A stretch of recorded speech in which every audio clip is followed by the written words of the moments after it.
Welcome back to the Red Dice Diaries. It's day 12 of RPGADay 2017, and the question for today is, which RPG has the most inspiring interior artwork?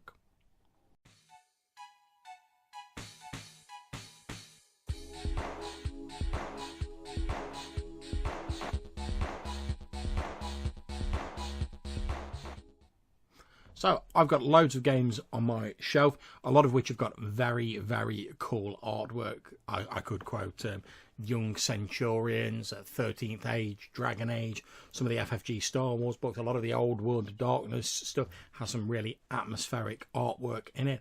But in order to trim it down and try and get this video down to a decent size, I'm going to just go for the most recent RPG that has artwork that's inspired me. And that is going to be this bad boy here, which is Veins of the Earth for the Lamentations of the Flame Princess. Now, as well as holding the distinction of being the biggest little book I own, and if you don't know what that means, well, this is sort of digest size, but just look at the thickness of that bad boy there. And it's illustrated by Scrap Princess. Now, the artwork inside here I thought was really cool. I've always been a fan of the sort of slightly scrappier, sort of slightly more abstracted ink style of artwork. It's how I used to draw myself, and you've got lovely illustrations like that where they really capture a feeling of movement. The blacks that are used, they really create this claustrophobic atmosphere and this idea of this animate darkness which is trying to get you, which is what Veins of the Earth is all about. Essentially, this is the big book O running Lamentations or OSR games that focus on underground survival. You need to know how to generate cave systems. It's in here. You want to track provisions slightly differently. It's in here. You want to handle underground exploration. It's in here. And I plan to do a review of this eventually. So if I say it's an excellent book, although it's not cheap, but you do get a lot in here. But in this video, we're talking about the artwork. So the artwork is scattered throughout this book. You can see there's a nice bit there, if I can get it in front of the camera. And most of it is in this sort of similar style. And I like the fact it's got a single artist working on the book, which means that the art style is consistent all the way through. And there's some great creatures with some amazing illustrations, like there's the angler lich here, a sort of strange creature, almost like an anglerfish, which is probably where the name came from, that effectively creates a false bad guy as a lure to bring in heroes and sort of boost them up so that when they're at the zenith of their power, it then feeds on them. And if I can bring this a bit closer, you can see, again, we've still got that idea of like frenetic activity and that sense of movement, but you can see the skull of the lich there and the sort of darkness drawing in around it.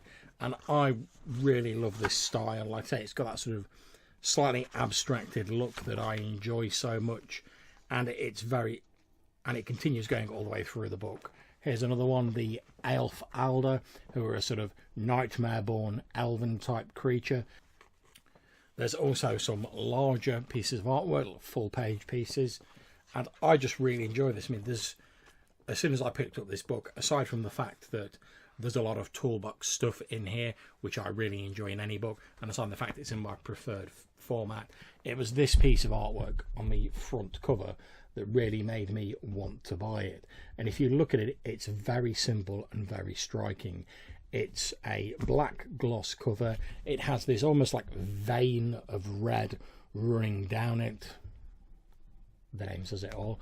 And there's a person or a figure falling down it. So it gets across this idea of a cavern system that someone's falling into, or the darkness of this underworld that lurks below, the illusion of safety that the surface world provides, whilst also reinforcing that idea that these are the veins of the earth. They carry the life blood through the depths of the campaign world.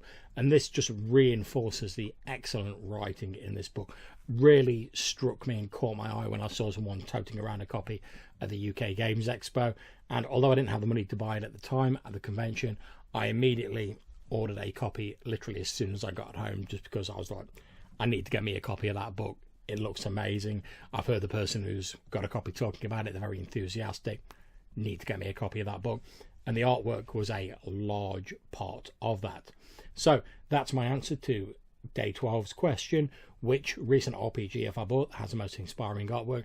It's going to be Veins of the Earth for Lamentations of the Flame Princess, illustrated by Scrap Princess. So I hope you've enjoyed this video. You consider clicking on like and subscribing to my channel. Until I see you next time, take care and happy gaming.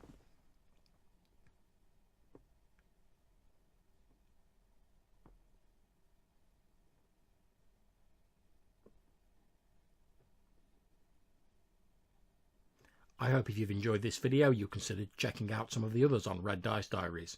Take care.